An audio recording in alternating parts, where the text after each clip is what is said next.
Welcome back to Backward Point Podcast. And I have a date for everyone before we can get anything started. The date is January 29th, 2021. January 29th, 2021 was the last time Pakistan won a test match at home. And since then, there has been a bunch of world news. There was a 2022 FIFA World Cup that was held. Pakistan's prime minister was ousted and put into jail and still remains in jail. Tensions between India and Pakistan escalated. Russia invaded Ukraine. The Oscars 2022 controversy happened. Chris Rock got slapped by Will Smith. Oasis reformed. Coldplay did 200 shows. And I mean, this podcast became a thing. That was the last time Pakistan won a test match. With me, as always, is Bashar Sayed. Bashar, what's happening? Man, I don't even know where to begin. Let's start with how are we feeling? Feeling numb, extremely numb. I don't think I've felt this dejected in a very long time. That's not true. That was when Bangladesh lost. When Bangladesh beat Pakistan, I felt dejected. When Pakistan lost to the US, I felt dejected. When Pakistan got knocked out in the first round after being finalists in the T20 World Cup before that, felt dejected. Man, it's just a series of heartbreaks and pissed offness on this side of the podcast. I don't know about you. I think you put it pretty well. A combination of being extremely pissed and extremely heartbroken. That's what I feel. Because I think in this past year and a half period, we've seen Pakistan cricket hit rock bottom. And I really don't think Pakistan cricket team can go any lower. As I say this, I bet the Pakistan cricket team is like, yo, hold my Rovza. I got you. We can go lower. And we said this when they lost to Bangladesh, when they lost to Afghanistan at the World Cup, when they lost to the USA at the World Cup. And now this England team just demolished Pakistan by an innings in Multan. I don't know what to say. I don't know what to feel. And I think typically on a normal podcast, I would have detailed notes of what we want to talk about. But today I have some structure of a notes, but mostly I just want to talk, unload my feelings to you and to the many people listening in. This is it. This is Backward Point, a therapy session. Before we do that, we have to talk about the significance of the number 823. What does that number mean to you? That's more runs than Babar Azam has scored in the past two years. As a kid in school in Karachi, in between classes, we would play book cricket. Mm-hmm. So basically how it would work is explain to the youngins how that's played. When you have no cricket equipment, but still a passion for cricket. And you're confined to a room. There might not even be electricity sometimes because the power's out. And it's you and the cousins. And there's just... It's your classmates. Could be classmates. There's a fat book. And what you do essentially is you randomly open a page. If it's 0, you're out. But if it's 2, 4, 6, or 8, that's your runs. The last digit of the number. The last digit. And then you would tally those scores. And it's essentially all based up to luck. And sometimes you would get these humongous scores when you would, on some counts, get many 8s in a row. Yeah. And then you later find out it's because that number, page number 8, was folded in the bottom. Yeah. And the spine was cracked from that. Spine was cracked. And boys would cheat. They would just open that page and it's 8 every single time. And next thing you know, the score is 800. 800. And that's also the score I would often get on weekends when I would play EA Cricket 07 on the PS2. I would wake up early on the weekends. I would go on easy mode. I would pick the ultimate team and I'd just smash any team in front of me. Typically it'd be Australia because the Australian team of that time was unbeatable. And that's the sort of scores you would notch up. But to have this in an actual test match in Pakistan, for us to witness that, incredible. I think it's the 4th highest score in test match history. And I don't even know how to dissect that, because it wasn't like this test match was all bad for Pakistan. 550 in the first innings, pretty solid score. You come out of that, you feel a bit confident. And just how it was in the Bangladesh test, where 468 or something like that fell short, 550 fell short. I guess the only way Pakistan can win a test match is if they score 1,000 runs. Is that it? Because honestly, it just seems to me at this point that there's no other way to find victory. I think even if Salim Malik and Salman Butt get together, they can't even buy a win for Pakistan right now. That's a deep cut for the fans. And that's actually a rough cut for the fans as well, because that hurts on so many different levels. Before we get deeper into this mess of a test match, I would love to give a shout out to Yashi Sports. The only thing that's keeping me alive, the only thing that's bringing me back to this podcast, You know what it is? Is a love for Yashi. It's Canada's home of cricket. It is. Expert advice matches top quality equipment. The Venn diagram of that, the middle part, that's Yashi Sports. Yep. And this is Yashi Sports. No, this is Yashi Sports. This heart right here. I'm so glad it's Canada's home of cricket and not Pakistan's home of cricket. Yeah. Because that would be terrible on all accounts. That would mean that the owners would keep changing. Yep. That mean the sponsorship would be here 1 minute, gone the next minute. 4 different CEOs. No. It would mean... But Yashi is reliable. It's reliable with Yashi. We know them. Nasser Engel's got you. Something with that PCB could learn, honestly. And you can use the code BP10 for an exclusive 10% off your next purchase on equipment, whatever you need from Yashi Sports. They've got you covered. Really, they do. BP10. That's it. That's all I can say. Okay, when you saw Pakistan notch up 556, did you think that was enough? Excited. I was very excited. Centuries from Abdullah Shafiq and Shan Masood, who came out batting with intent. Yeah. Shan Masood's 150 was almost around the ball. Played at 98 and 98 strike rate, which was great to see. And Abdullah Shafiq gave him a really good hand there. It was a good, solid partnership in the middle. What actually jumped out from me in that first innings, because we're going to stick to positives. The first innings was positive for Pakistan. Salman Agha, man. Salman Agha is a blue-collar cricketer. That means he goes out there and he has his axe and his grind and he's just chiseling away, man. He's there for the long haul. He works for every single run that he gets. He's batting at number 8 or like very low. And sorry, not number 8. He's batting at number 6. He's batting low. He went number 7 though because of the night watchman thing. Of course, yes. But usually that's where he bats, 4th down. And he's out there sometimes with tailenders. You know, he's learned how to play with them. And he almost reminds me of this generation's Asad Shafiq. He really is. Just staying at that number 6 spot, just honing it down like a rock, solid foundation. Don't worry, Babar, if you're not getting runs, I'm going to get another century. And this guy just piling up runs. Love to see him. When we talked to him, when we were at Islamabad United, we talked to him and you could see that this guy is just, he doesn't really care about the flashy lights. He doesn't care about the name on the wall. He just wants to score his runs. And this is just a handy cricketer, one of the best fielders we have. Like, really good with the ball. We'll give you a couple wickets in a test match or not. He got the prize wicket of Joe Root. And then he'll also give you 100 odd runs if you play the cards right. I think, if anything, you know, there's a lot of dark spots in this test match. There's a lot of dark spots in Pakistan's test escapades in the past 24 months. But a positive is Salman Agha. When Islamabad United picked Salman Agha, I was really doubting why they picked him because I had never seen him perform in the white ball, and especially in T20s.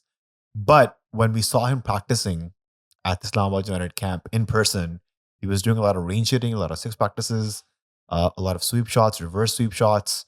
And then to see him go out there and be one of the top batters of the PSL, extremely like a utility player who can ball good overs, score runs at a high strike rate. Man, it's not just that. It's the work ethic this person has. That's what I think the Pakistan ethos should be. I think if you also look at Salman Agha, he's been through the rigor, the grind of domestic cricket. 9-year difference between his domestic first-class debut versus his test debut. So he's been through it all. He's seen the struggles. Man of the system. This is the person that we keep hearing, oh, domestic players, they get no respect. People are getting, neglected in the Pakistan domestic structure. This is somebody who comes out of the system who should be the poster boy of the system. Who is not complaining about, oh, I'm batting number 6. Oh, don't call me middle order. I am tail ender. Oh, whatever opportunity he gets, he performs for the team. So I'm really happy for him. And I just hope he continues his form to scoring runs from Pakistan. Really neat that he's a man of crisis for Pakistan now. What do you think about Shan Masood's century? A big sigh of relief, both from me and Shan Masood, because it was almost like there's a sword hanging on top of him. And it's like, if he doesn't score in this innings, this test match, his place in the team might be gone, let alone his captaincy. So I was happy to see him be in the runs. Oh, so the sword has dropped. You know that. We'll talk about that. It's over. It's over. No, we'll talk about that because, firstly, Shan scoring these runs, even though it may be a highway, whatever you want, these are important runs. Your best batsman, allegedly Babar Azam, could not score a 50. Shan Masood scores 150. So there's something that Shan's doing right. I'm loving the intent that he was playing for. He's a captain or a player that we've seen after a long time who wants to make a difference in this Pakistan system. He's playing selfless cricket, and I'm not sure how much more time he has. I feel like Shan's career, his captaincy, it's on the ventilator. This system is not meant to be forced for a change. Could be Shan Masood, could be anybody. Pick a name out of a hat. The way that the system is designed is for it to remain rigid. And its rigidity, it's taking Pakistan cricket down. And we thought we hit rock bottom, but guess what? There's another 100 feet to fall. And whatever good intentions and positive intentions Shan Masood may have, like, I'm not judging that at all. It's just not translating, man. And I don't think he's the guy that can break the system. I don't think there's anybody who can break the system. I think even if you bring in Ricky Ponting to Pakistan, I doubt he can do anything. The point is that you have to play within the system, like Misbah did, like Safi did. Well, Misbah was a yes man. Yeah. So, but he got the job done though. For maybe 23 minutes, we held the test mace. The Pakistan held the test mace. It was under Misbah. He was a yes man. He was a this man. He was a that man. He got the job done. If you're going back to the whole Misbah thing, I think Pakistan's struggles at home are extremely deep-rooted. You have to go all the way back to when the Sri Lankan team was attacked in Pakistan. Pakistan then goes into exile. They play series against Australia in a neutral venue, which is the UK. And then Pakistan adopt the UAE as their home. And what happens there is Misbah realizes all you got to do is make slow, low turning wickets that deteriorate over the course of the 5-day test match. You essentially grill the other team by having them bake in the heat of Dubai and Abu Dhabi. And then you have spinners like Zulfikar Babar, Abdur Rahman, Ajmal, Yasir Shah, who spin a web in the 4th innings, and you win there. So Pakistan had never lost a series under Misbah's captaincy or Misbah's coaching. So what I'm hearing is Misbah had a plan. He had... Why is that a bad thing? Everything you just said to me. You know, there's this Trump meme circulating where he's like, do you have a plan? I have concepts of a plan. Yes. Misbah had concepts of a plan. No, Misbah had executions, bro. Just everything you just mentioned, it seems to me this man had more than just a concept. He has the execution. And then just to finish on that thought, when cricket did come back to Pakistan, 2019, I think, was when Bangladesh and Pakistan played in Pindi. Again, roads. I don't think Pakistan knew what sort of pitches they want to prepare. What is their strengths? How they want to beat down oppositions. And I think this is the point where Pakistan needs to lean forward and look over at what India is doing to their pitches at home, what Sri Lanka is doing at home, what Bangladesh is doing at home. Bangladesh is a formidable side at home. They win matches, man. And India, I mean, they know what they want to do. They want to make spinning wickets. They want to use Ashwin, Jadeja, and spin a web around the opposition. It's the same thing what Sri Lanka do. And Pakistan is in this conundrum where when Bangladesh came last month in Pindi, Pakistan made a green top and they put themselves in a hole. And now when England is coming to Multan, Pakistan made a flat wicket. And wicket curation is an art. Pakistan did bring in this Hemming dude. Tony Hemmings? Tony Hemmings. I follow him on LinkedIn. Good. He came in from the UAE Connections. Your network is your net worth. It is. I'm trying to figure out what he's doing. And so I followed him on LinkedIn and I'm like, maybe I'll get some insights. Well, I think Tony himself is figuring out what he wants to do. Tony's figuring himself out at this point. He's like, what am I doing? Have you seen that Jason Gillespie thing? Pakistan 40 for 4 and Jason Gillespie is just filling out those notebooks and Amir Sohail is like, he's going to need a lot of those notebooks to be filled out. Unbearable. Amir Sohail, Ramiz Raja, unbearable in the comms box. Anyways, what I was saying is that how can the captain, the coach, and the curator be on the same page for preparing a pitch when your captain is playing the Champions Cup in Rawalpindi and you don't even have the venue decided until 2 weeks ago? It takes 3 to 4 weeks to have a proper pitch prepared. And Pakistan just did not have the resources or the planning or the strategy to make the pitch that they wanted to make. I have a conspiracy theory. I think Pakistan are they're not making pitches to the standards that they should make because they want to protect their batsmen. This is exactly what happened under the Babar and Ramiz Raja era. Ramiz, I heard him say in the columns blog is like the reason why they're making flat pitches is because people want to see Babar Azam centuries. They want to see Babar Azam's cover drive. And I think against a team like England, who would love a highway any day of the week, where they can smash runs, score freely, I think Pakistan made a massive mistake by giving them a flat pitch. This is probably the pitch that they needed against Bangladesh. But they made it against England, and England really, really made Pakistan pay. Something interesting I saw was Pakistan bowled 150 overs to England, and there was just one maiden over. Who was that? I think it was Shaheen. Okay. No, it's one of no respects to that guy because that's a huge feat at this point. When South Africa was over in 2021 with that test series, Pakistan won 2-0. There was a match played in Karachi and a match played in Pindi. I'm just going to give you the results, the innings results, because in the match against Pindi, there was 40 wickets taken. That was the last match. And that was, so South Africa scored 201, Pakistan scored 272, South Africa scored 275, and Pakistan scored 298. That seems like a perfectly solid pitch to me. Pretty balanced. 800 runs were scored over, or almost 800 runs were scored over a. Was this Karachi? This was Pindi. Pindi. February 4th to February 8th. We got some runs from Babar Azam. He scored a solid 77. Babar Azam was there with 45. Everybody came in and scored runs. Mohammad Rizwan scored 115. Like in the second innings, like this is it. This is what you got to do. How hard is this to do? But this is also the series where Hassan Ali was making an incredible comeback. Hassan Ali took a 5. Shaheen was at the peak of his powers. I think he was the ICC Cricketer of the Year that year. And Babar and Shaheen were sort of coming into their own. Like we're seeing them develop into superstars. Yeah, but my point is, what changed? Because this was February 2022, and I believe this is 21. Sorry. Yeah, I'm sorry, I misspoke. 22 is when Australia came over. Yes, and when Australia came over in a year, it was completely different. It was a completely different. What happened in those 12 months?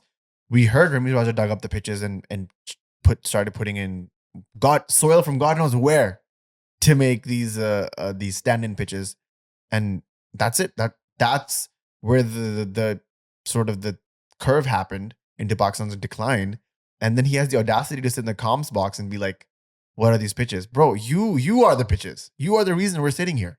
The past 3 years has been Ramiz Raja's this complete lack of regard towards pitch curation. And then he sits in the comms box all chilled up. Like I can there's a sense of insane biasness in Ramiz's commentary. Oh my God. Can we talk about that? There was a moment. Oh my God. I could not believe this. It was 4 a.m. here in Toronto. Mikhail wakes up for his midnight drink. So midnight drink. He's one. So he wakes up for milk. That sounds like my son's an alcoholic. And I checked the scorecard and so Babar's on strike, right? So I'm like, oh great. Let me just check Willow up and see what's going on. I fire up the app. Babar's batting. He's struggling. He's like 1 off like 10, right? And then he hits a cover, cuts his ball for 4, and then Rizwan, like Ramiz goes just off. goes off. He's like, Glazing. this is what it should be. And, Other batsmen should learn from him. no, like Shan should learn from him. This is how you do it. When he's on song, he's the best. Da, da, da, da. And I'm like, okay, he's hyping him up. Like, fair enough. Next ball out. Bro, have you seen Babar Azam on that Ramiz Raja late night show on Sonor TV? No, you're way too deep into this. No, you have to see that. No, you're too deep into this. I don't want to see that. I saw it just because I knew Ramiz is glazing over Babar. And oh my God, the level of cringe in that whole episode, it's like a fangirl is interviewing Babar. It's like, Babar, your cover drive. Babar, you and Virat Kohli. Babar, your style. Babar, your outfit. Babar, you're a superstar. Babar. I'm like, bro, calm the hell down. Do you think Ramiz actually believes that, or do you think it's all just like a marketing publicity stunt? No, I think Ramiz sold a dummy. Ramiz believed in the hashtag King Babar and the whole media hype and social media propaganda. And still believes it. He still believes it. Let me play devil's advocate for a second. The critics of Backward Point would say, hey, Backward Point / Bashar Sayed, you released Babar 3.0, like literally the day before the test match. Aren't you part of the problem? So there's a part of me that is a massive Babar Azam fan. There's a part of me that wants Babar to succeed and be the best batsman he can. I think as Pakistanis, we want Babar Azam to be everything that we're not. Fit, disciplined, the best in the world. Yet, I think the reality is that Babar Azam had a couple of insanely good years, but he just was not able to continue in that same manner. And I think an incredible case study is Joe Root and what he's been able to do the past few years. I think Joe Root has 18 test match hundreds in the last 4 years. Most people don't have 1800s in their entire career. And I think he is again on track to threaten Viv Richards and Mohammad Yusuf's record of the most test runs for the second time in the last 3 years. Joe Root is threatening Sachin Tendulkar for the most runs in test matches. Like he's on a different level. This dude is insane. But I want to touch on the thing that you just pointed out real quickly, because you were very right that Babar has had a few really good years in test matches. I want to just highlight year 2022. 1,184 runs in 9 matches and 17 innings, high score of 196, an average of 69.64. This man was operating at a level so high in the year 2020. I think he was a test match player of the year, right? If I'm not mistaken. He was 2022. Babar was the ICC Cricketer of the Year. Another level. That's 2 years that Pakistanis have won the award. 21 was Shaheen, 22 was Babar. And just the level this man was operating on was insane. We, as Pakistanis, could not believe that we had these 2-star players.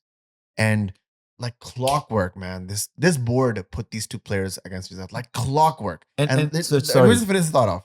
2022, 1,184 runs. 2023, 204 runs off 9 innings. 2024, 148 runs off 8 innings. In the hype for Babar, it's not Backward Point. We're not even that big enough to create Babar Azam's hype. It was the commentators and the critics in the world who were talking about Babar's cover drive. We're talking about Babar's numbers.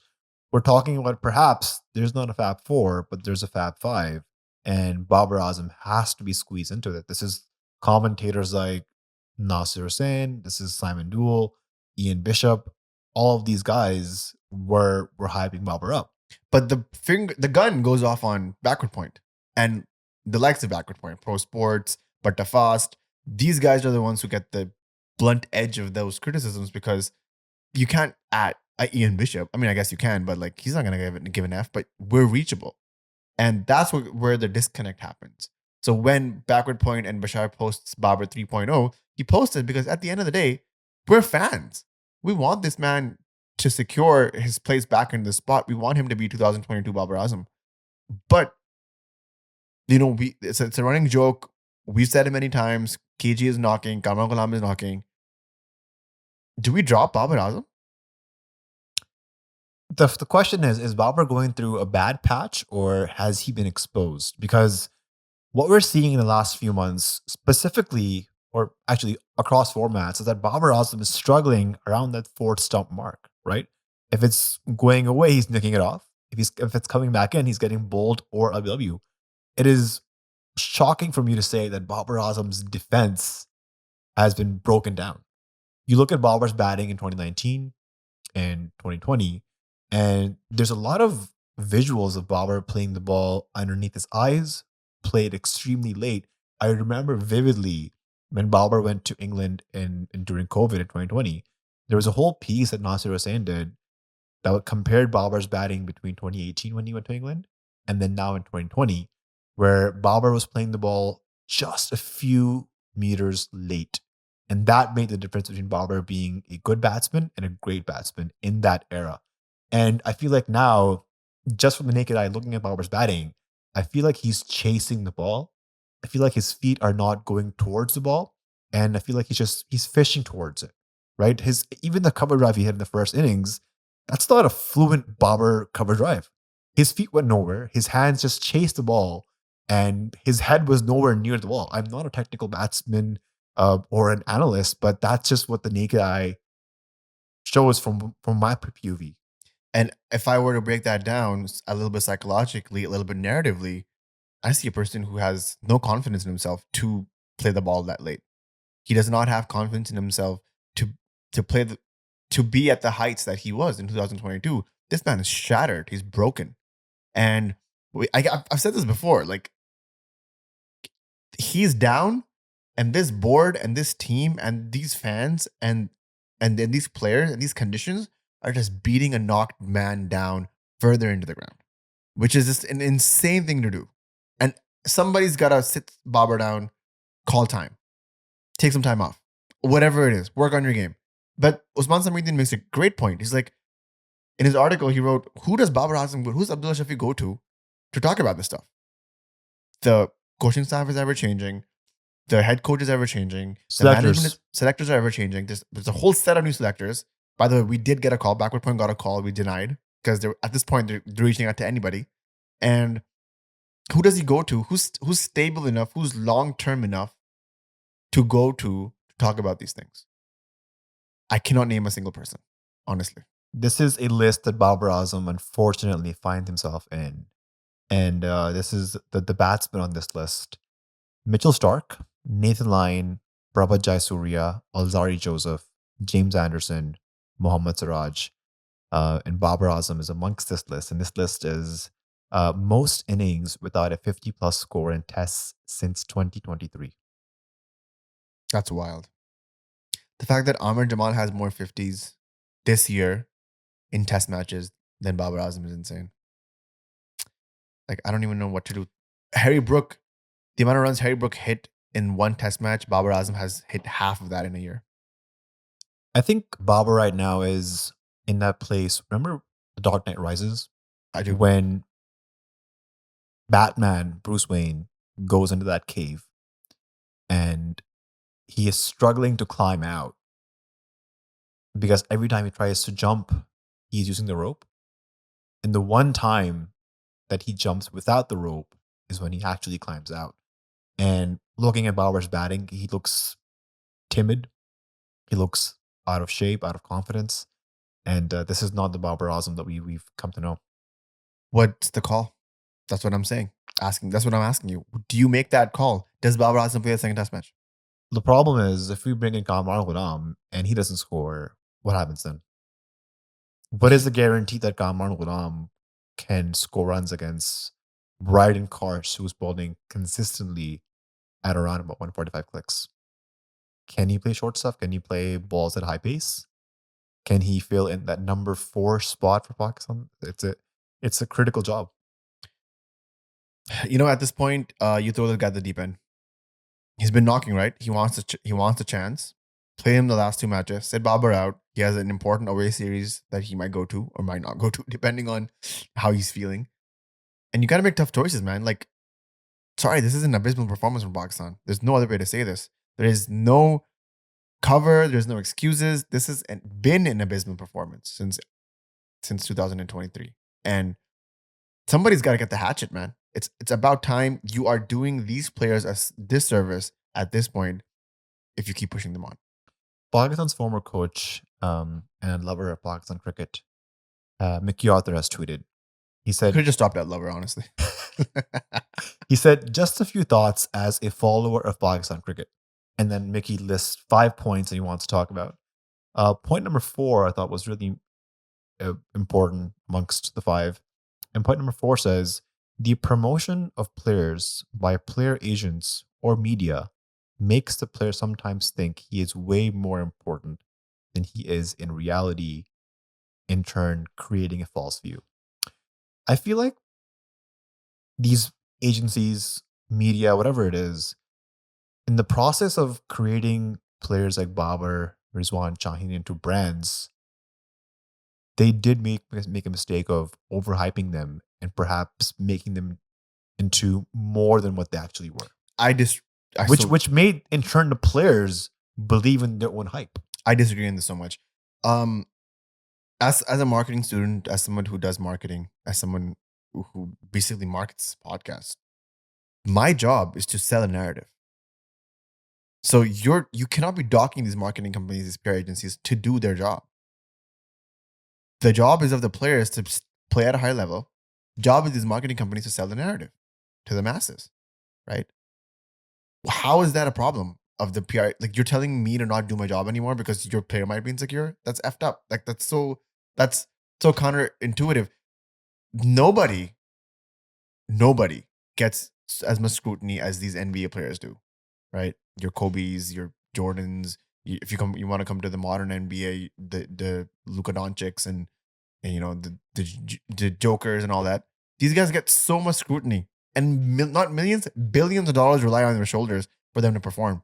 You don't hear them cracking under the weight of that pressure. What are you talking about, man? These guys are built to perform at high levels. That's what they've done. Babar Azam, this is not his second year in Test match cricket. He's been here for almost 8 years.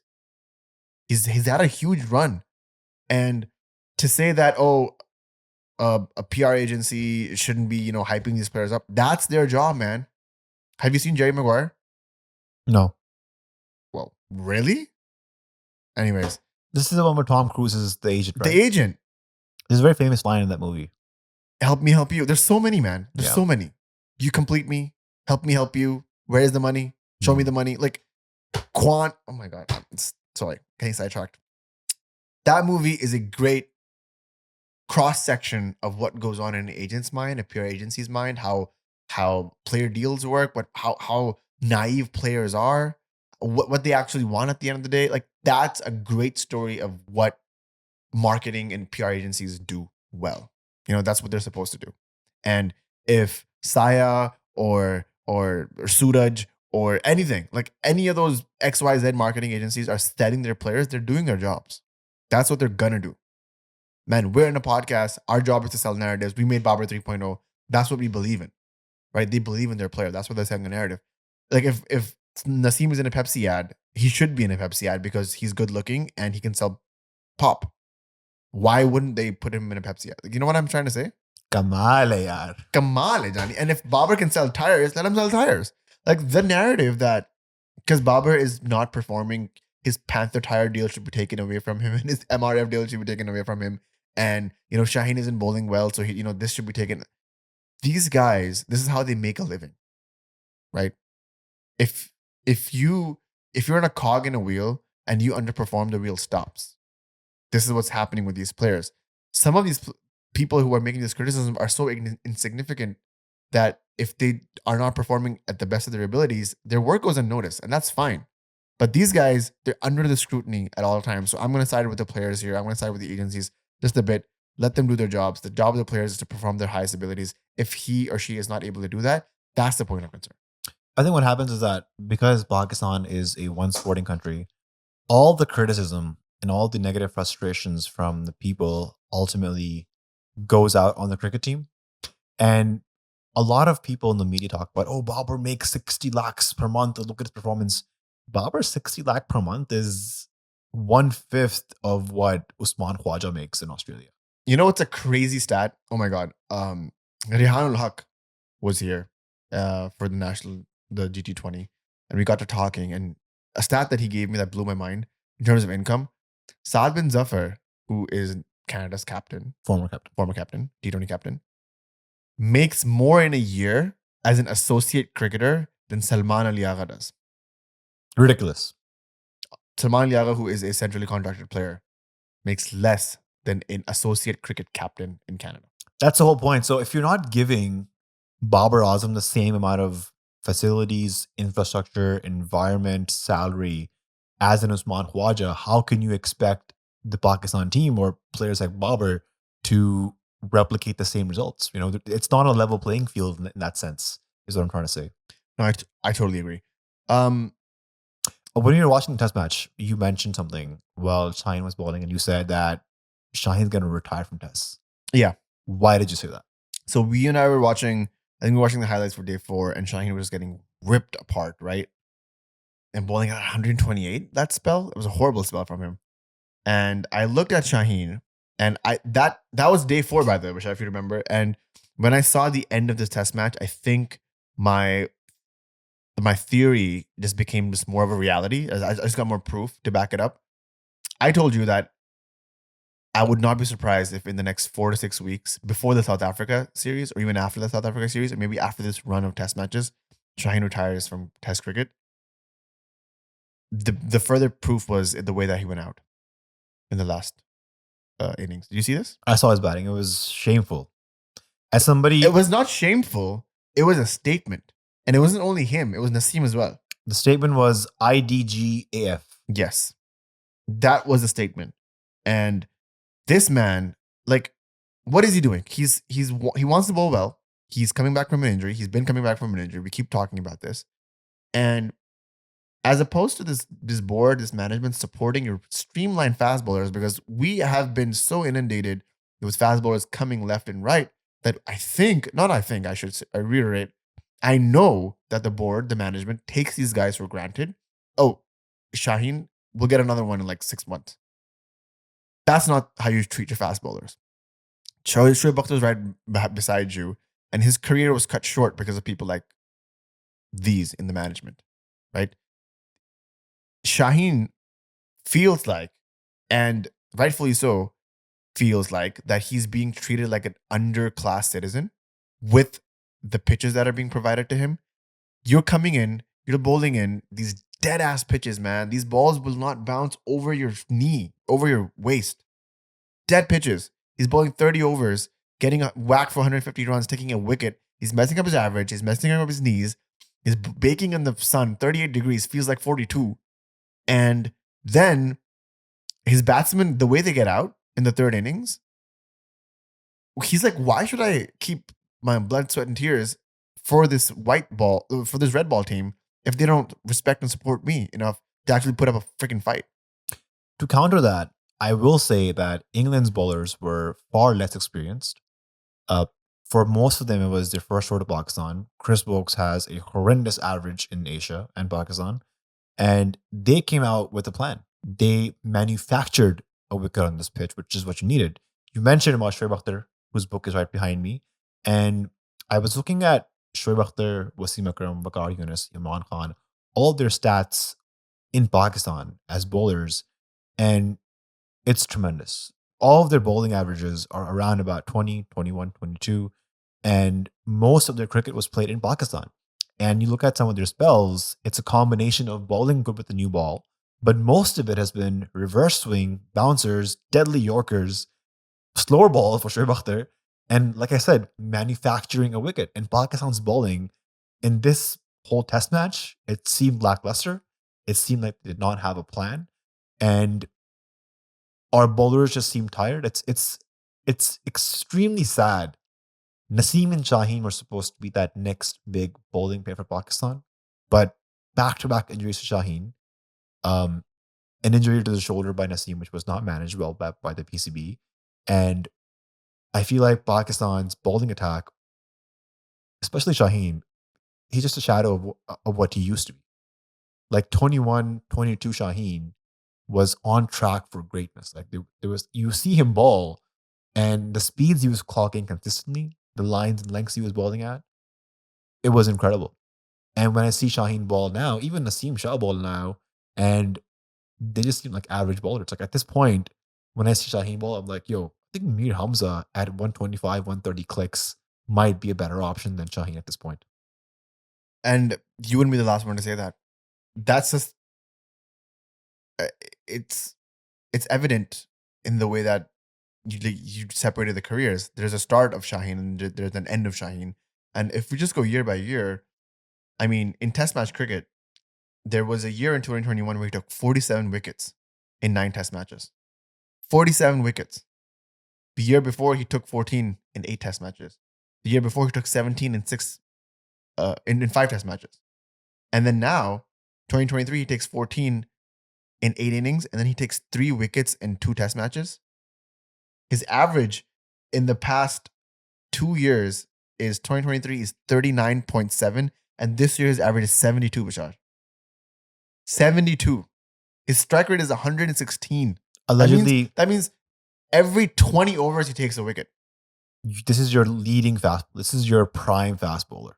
And if I pull up Naseem Shah, it's not going to be anything any different. Naseem, I would say that he bowled a lot better. He had a really good reverse swing spell right around the 30 over mark. He was having a little bit better of a test match than Shaheen was, but Shaheen, he also had a couple of drop catches. I just feel like at this point that he's not getting any support from on the ground and off the ground.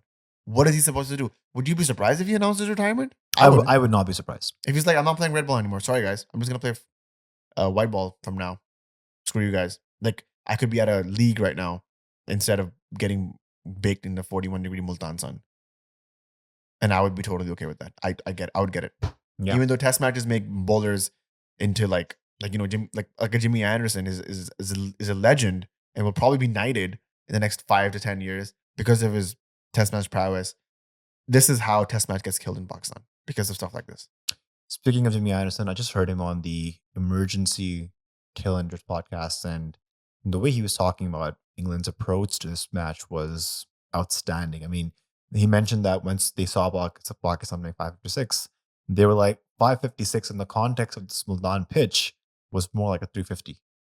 And England's plan of action was to go out there, play positive cricket, and their strive to win this match was more than Pakistan. Ben Duggett with a dislocated thumb came out to bat, scored 80 odd runs at a high strike rate.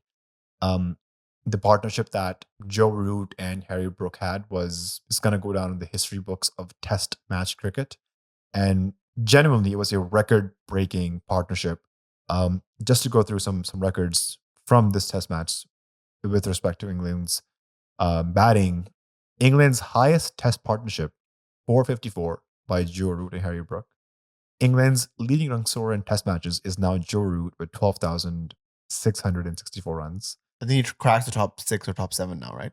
Correct. Joe Root also notched up his highest individual score of 262. Harry Brook became the 6th England batter to register a triple century in test matches. Highest personal score for Harry Brook.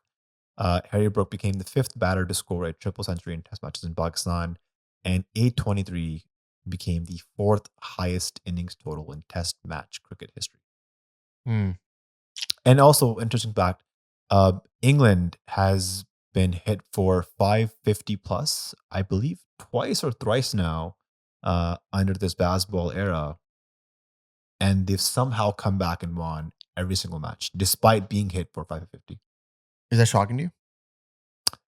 No, I think it's good for Test cricket. It's good for the fact that no, but is it shocking that this is the stat? No, I'm not shocked. I think in the preview series, in the series preview, I mentioned that I am genuinely scared of this England batting attack, and just looking at how the pitches were prepared, these were batting paradises, flat wickets, and it was a gift for this England batting lineup. Sky Sports is on the ground in Multan, and they did a really beautiful piece on Joe Root, and I urge everybody to check it out. I think we should talk about the magnificence of this man and what he's done for Test cricket, what he's done for cricket, full stop, and his spell of runs and his double century, which I think, even though Harry Brook's triple century was exciting, and for a moment you could see Brian Lara sweating, the Prince of the Caribbean just having a little bit of a sweat, like, oh, okay, 317 seems like very close. And the way he was playing, I think his Ollie was like, if you can do it in the next 15, man, just do it, And but when it goes back to just pure class, pure patience, pure athletic ability, Joe Root, what he was able to do. There was a moment in the test match where He was on the freaking field in the baking sun in Multan for all but 8 deliveries. 3 days straight. 3 days straight, this man batted. He was spasming. He was cramping up, and he had registered his highest score. He stood there for almost 450 runs and just completely turned this match over because there was a point. Let's say if they both make centuries and go out and get out, right? Pakistan probably still has a lead of 100 and come out and score this abysmal whatever 220 that was. Suddenly, England has 300 to chase in a day and a half or a day, and then suddenly Pakistan is in a point of victory. But the way that these two came out, they just made it a fact that Pakistan will not be able to come back. And Pakistan didn't do any favors to themselves either, the way they went out. But I got to come back to Joe Root. Sensational. You know, people say this a lot where, it was a clinic. Youngsters could learn something from this, that, or the other. I'm honestly saying, if you just watch a 10-minute or 15-minute reel of the way Joe Root batted, albeit a flat track, but the way he maneuvered the ball, the way he stood there, the way his passion and his allegiance to the game was so strong. He wanted to make sure that his team saw the other side of the game, which was victory, and he made it a point to be there as a fact. And that's what I learned, man. I see that perseverance, and I want that to be applied in my everyday life. And the things that he's about to do, because he's not going anywhere. He's 34. He's gonna play for another 4 or 5 years. And honestly, it's not like a theory. If this trajectory keeps on going, he very well could break Sachin's record within the next 3 years. That if he continues to bat like he is right now, it's projected that within the next 3 years, I believe it's one of the Ashes series where he might come very close to breaking Sachin's record, if not actually surpassing him. And the amount of cricket England plays, man, it's just insane. In this WTC cycle, Pakistan will play like 12 test matches, and in England will play 27. That's almost 2x. Okay, Or maybe more I than mean, 2x. okay, So, bro. Pakistan cannot win abroad. They cannot, for all their life, win at home. I'm thankfully we don't play more test matches. Like if we do, we're done for. And at this point, Pakistan, right now as it stands, is at the bottom of the World Test Championship table, below West Indies and Bangladesh. This is literally rock bottom. I mean, I'm not surprised. I just want to say something on a personal note, man. Like this team, like cricket is one of the things that we love. Like this is the reason that you and I see each other, literally have to see each other like once a week to do this. And, it's given me a lot of joy. It's given me a lot of fun. It's made me a better person. Just playing cricket, the discipline you get, waking up early in the morning, making sure you eat well, playing cricket itself. There's a lot of joy that comes from being in that fraternity. But the more that I follow this team, the more it's getting harder to follow this team. I remember the lull that I had where I got disenfranchised by cricket in the mid 2010s. Right before Safi took over, Azhar Ali was like captaining ODIs, and Pakistan went to England and just got whacked, I think 400 like twice or something like that. And I was like, this team is nothing. Like Afridi had retired, Misbah was taking over. It was just one of those lull periods where I was like, I don't think I'm into cricket anymore. And it was not a good time for me because I really like the sport. And this period is worse than that period. And this podcast is the only reason that I keep following it to the extent I do. Like I was up at 4 a.m. I watched an hour and a half of test match cricket at 4 a.m. to 5:30 a.m. Like I would have never done that ever in my life if I wasn't hosting this podcast, if I wasn't as close to it as possible. And then there's like personal milestones that happen in your life.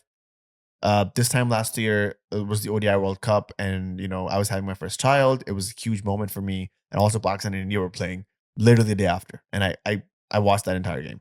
You were on call with the Lakshit from Sports Yard. I was on call with and my wife was in labor. That's 100% a true story. And so like I devote a lot to this game. There's a lot of connection to this. Like tomorrow is my son's first birthday, and I have to sit here for an hour and talk about Pakistan getting smacked for 823 runs and losing a test match at home and have not won a test match in over 3 years. Like what I'm trying to say is there is a limit to how much fans can endure. I would call myself an extremist in this, where I'm like on the far edge of that. And maybe I could endure a little bit more, maybe not. but the casual fan has checked out so far ago. Like it's been months since they've been checked out. Because the casual fan used to watch the World Cups, and what happened last World Cup? Losing to USA, losing to India, and the manner they lost in, it was just horrendous. And genuinely, I resonate with what you said. I think also, if it was not for this podcast, I would probably stop watching boxing cricket until the Champions Trophy, and then I would have just resumed watching and be like, okay, what the hell just happened? But fortunately, I'm very grateful for this podcast. So it's an opportunity, and I take it. I look at it that way. But on a lighter note, Usama Mir also had a baby boy recently, and he also named his kid Mikhail. And it's the same spelling, Mikael. Bro, the leg spinners know how to name their child. That's all I'm gonna say. Leg spinners know. I want to take it over to the Patreon fam because I'm kind of done. Like, there's nothing I can say without being derivative at this point. Yesterday I put on the Patreon.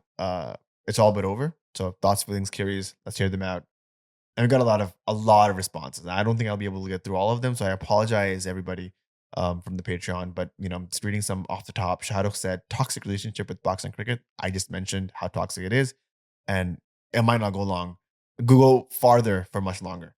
Amar Ramnani says, tough to say what happened to us, but whatever it did, it's not getting better. I mean, that's the vibes. Yusuf said, you keep on thinking it can get any worse, but it does. Oh, sorry. You keep on thinking it can't get any worse, but it does. I'm seriously losing my jazba for this team. I also think it's time to drop Babar. We discussed this. That Yusuf saying that is huge. Damn, Yusuf. Yusuf saying that is huge. Zan says, this team has had the same set of players for some time now. What does AFAIK mean? As far as I know. Okay. Do you think that's a lot of slack lingo, Zen? Do you think they need to strike a better balance between backing players and giving new players more chances? Would injecting new players more often result in current players being more desperate to perform? I think it's about injecting the right players who have been through at least a few seasons of domestic. I mean, you look at Saima Ayub, terrific player, but the manner he got out second innings. I was so offended by Saim Ayub. It pissed me off so much. Saim Ayub's wicket was the reason I shut off that live stream. It was ridiculous. I don't know what he was trying. I think he was trying to like slice that over point or third man. It's not even that. Babar Azam just got out the ball before you. The delivery before that, Babar Azam got out. The last delivery of that over of Gus Atkinson. Bryce, what's his name? Bryden Cars. Bryden Cars. I apologize. I'm having a migraine at this point. Bryden Cars comes out, his first over of the day, of the innings, and you try to smack him over. Why? Why would you play that shot? In what world is that a good shot to play? Intent. You've never played him before. He's bowling at 135. Sorry, he's bowling at 142. He's quick. He's bouncy. He's tall. He's big. Feel him out. Like, Saim Ayub, I will support this guy for a very long time. He was looking good for his 25. If he stayed there, made it maybe a quick fire 100. Pakistan had lost his test match, but his 100 would have been another positive over Salman Agha, and we would have come out maybe feeling a little bit better. Maybe not losing by an innings. Like maybe having some sort of solace, maybe even playing the day out. We don't know. But the manner he got out was like a slap in my face at 5 a.m. And I was so upset about that. Like, it pissed me off. That's not how you get out on test match. That's not how you play test match cricket. Like, if I can see that sitting in my bedroom in Toronto, Canada, then Saim Ayub should know better than to play that shot. I don't think the Pakistani fan base has been more patient with any other batsman other than Saim Ayub. 25 odd innings in T20s. I don't think he has a 50. 49, I believe. It's a high score. And now in test matches, he's had a couple of 50s in test matches. But again, man, at this level, you've got to take the opportunity with both hands. I think a Saim Ayub mirror player in India is Jaiswal. 100%. He is hungry for runs. He is grabbing every single innings he gets for India, and he's trying to make the most of it. And I don't know. I'm not sure where Saim lands amongst those players. Ehsan wrote a really beautiful long message, but I want to just highlight a few points. Number 5, the 5th point he had was the mental disintegration was evident in the 3rd innings. Nasser made a comment that Pakistan can't just implement Shan ball whenever they want. Players giving away wickets in the pursuit of quick runs was never going to be a good idea in this situation. As a team currently, draws are like wins for us, and we needed to have our head down and play solidly. Saim, Shan, so dismissals were horrific. 100% agree with Ehsan. And then he also says, number 6, poor Babar really needs a break. He was looking so out of sorts. Less said, the better. I think his face after dropping the catch off Naseem was very telling. Overall, it's going to be a very humbling 5th day. I agree. Temur says, to what extent do you guys think these constant repeated third innings collapses are due to exhaustion from 2 full days in the field in 90 plus degree weather, mental fatigue, demoralization, or is it just complete lack of clutchness and faith in themselves? Man, Temur, you saw Joe Root bat there for almost 2.5, 3 days, man. This cannot be the level of cricket that we have where Abrar bowls 30 overs and then he's sent to the hospital and does not recover. He's gone. He's gone. He's had more injuries in this year than wickets. Has he missed more tests than he's played? Yes. He was supposed to play that Australia series, and in the Prime Minister 11, whatever match, he gets out in a side strain or back pain. Doesn't rehab it properly. Comes back, plays a game. It does not look at all in color, and then gets knocked out again. He's gone. You're going to play a different bowler altogether because you cannot play Abrar Ahmed. He gave away 117 runs and not for a single wicket. And he did not look threatening at all. Nothing. He was bowling way At one point, Joe Root was playing him as a left-hander. Did you see that? I could not, bro. I could not. And then he switched to righty. I cannot. I think this has to go to just general awareness, the lack of awareness, lack of education, lack of sense of nutrition and what your body needs. I'm not sure how much this is a responsibility of the individual player versus the PCB. I feel like PCB needs to have some sort of a continued education program for the players. A lot of these guys leave school at an extremely young age and they devote all their life to cricket. And once they make it as cricketers, we expect them to act like people who have MBAs. I mean, you're asking a lot from a board that has messed up 4 premier fast bowlers and would not fire the medical staff. So, I mean, who are you talking about? Umair Siddiqui left a lot of messages. I don't know which one to begin. A lot of thoughts, feelings. One thing he's requested is, Nazar Bashar, please, I request you both, please stop hyping Babar before every series. Ab bas bahut ho gaya hai. I hear you. I totally hear you. You'll never know who I am. We'd stop hyping Babar if we accept that he is not our best batter. The reason why there's huge chunks of timestamps us discussing Babar is because he is our best batsman. And if we accept that he's not our best batsman, then we'd talk to him like we talk about So Shakil, Mohammad Rizwan, and Abdullah Shafiq. I agree. You'll never know who I am says, back in 21, 22, and early 23, my heart used to literally beat for this team. Ever since that second India game in the Asia Cup, I've been numbed. Since then, Pakistan's has gone down and try not to care yet. I try not to care yet. I come back every game just to witness the same sadness again. Yeah, man, I'm right there with you. I am right there with you. And if you guys want to, have your comments read, thoughts, feelings, whatever, discussed on to the podcast, join the Patreon, links in the description below. You can also join our Discord community for absolutely free. I was on Discord last night as Pakistan was disintegrating. And I used to be on Twitter and talk and discuss cricket there. But I just found that Twitter or X became a very toxic place, a very agenda-driven platform, which is why I think the Discord community is incredible to just go out there, find like-minded people, have non-toxic discussions about cricket. And there's an opportunity to interact with us as well. Yeah. And I think the Discord, everybody in the Discord is so funny, man. They have the best jokes. Honestly, you'll be having a horrible day with Pakistan cricket or any cricket, honestly, and they'll just put up a meme. We got news updates. We got memes. Yeah. We got people sending videos of them batting and bowling in the Net Sessions channel. Yeah. Man, I'm kind of fried at this point. It's 1:30 a.m. as we are finishing up this podcast. Bashar, closing thoughts, take us home. What should we expect from the next couple of games? Something that was very interesting that we haven't discussed. I think we should finish on that. That Pakistan had only announced their squad for the first test match. I didn't even know you could do that. First test match only. So second and third test match is a big question mark because we have a brand new selection committee with Aleem Dar in it. Has an umpire ever been in the selection committee before? Hassan Chima is an alternate appointee, which I feel a little bit better about. I've heard great things. Haven't met him personally, but with his work with Islamabad United, and Rehan talks of him very, very highly, and whoever has spoken about him has only had praises to say. So I'm hoping this is something moving into the positive direction. But in general, does Shan get the axe? Is it time? Is he not gonna be in the second test match? Are we gonna switch captains mid-series? There are news reports that Shan is set to be axed post this series, but honestly, I don't think a change of captaincy can fix your deep-rooted problems.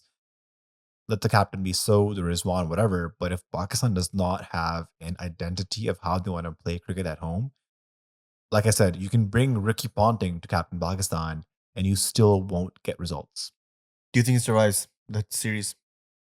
I think it depends. I think Jason Gillespie, from what I've seen and heard, wants consistency from the top down. And I think this should have happened a long time back, but Pakistan should announce captains for long periods. So I think if they had gone with Shan, they should have announced him for this whole World Test Championship cycle so he can go out there and make decisions for the long term instead of seeing if he can survive the next match or the next series. So I'm not sure what's going to happen to Shan. He likely will get axed. Is he playing the second test match? Yeah, for sure. I think he's gonna take this whole series through. Does Babar play the second test match? I think they will back Babar. In terms of spinners, I think Abrar, obviously he's sick, so he goes out. Uncle Nomi will likely come back in his place. I'm not sure what Naseem and Shaheen's condition is, but I think one of them will rest out. Shaheen probably. And Mir Hamza will come in. Yeah. I'm not sure who the other pacers we have because I believe Khurram Shahzad was injured. And then Muhammad Ali also picked up an injury. So do we even have another pacer to replace Naseem if he wants to? Wild card? Anybody you think should be in this squad? I'm not sure. I think Shahnawaz Dhani was a pretty good pacer. He got ripped, man. He got so smacked during the Champions Cup. It was embarrassing. Yeah, off the top of my head, I can't think of any other pacer. Emoji of the day. If we haven't already, prayer hands. I think we have so many times. Again time. Because honestly, I'm not sure where Pakistan cricket goes from here. It seems like we're in free fall. Yeah. And we're riding a wave that's just going farther and farther down. And we're on it and consistently. And I feel like I've just hit, like my head is hurting so much just from the cricket and the day and just the hecticness that I'm going to be enduring tomorrow that I'm sitting here at 1:45 a.m. talking this freaking test match that like I feel like I just was hit with whiplash, honestly. And yeah, there's nothing else I can say. I hope you guys enjoyed this test match. If you're an English fan, I hope you really genuinely enjoyed it because this is a feat if I've ever seen one. If you're a Pakistani fan, hold on there, stay strong. Thank you for watching, honestly, tuning in. This is going to be one of those episodes that's going to be really big. People love seeing Pakistan lose and us talking about it. We try our best. We're passionate. We're fans of the game. We're fans of the team, of the players. And we're emotional, just like everybody else. So if it's hurting, let it hurt, but don't let it overcome you in any way. At the end of the day, it's just a game. And I have nothing else to say, man. Request to PCB to organize an emergency PSL. So at the end of the day, the real winner will always be Pakistan. Don't forget to like, subscribe, and comment, review, all that stuff, guys. We would love to hear what you guys have to say. Be nice in the comments below. Don't be vicious. And see you in the next pod. Cheers. Cheers.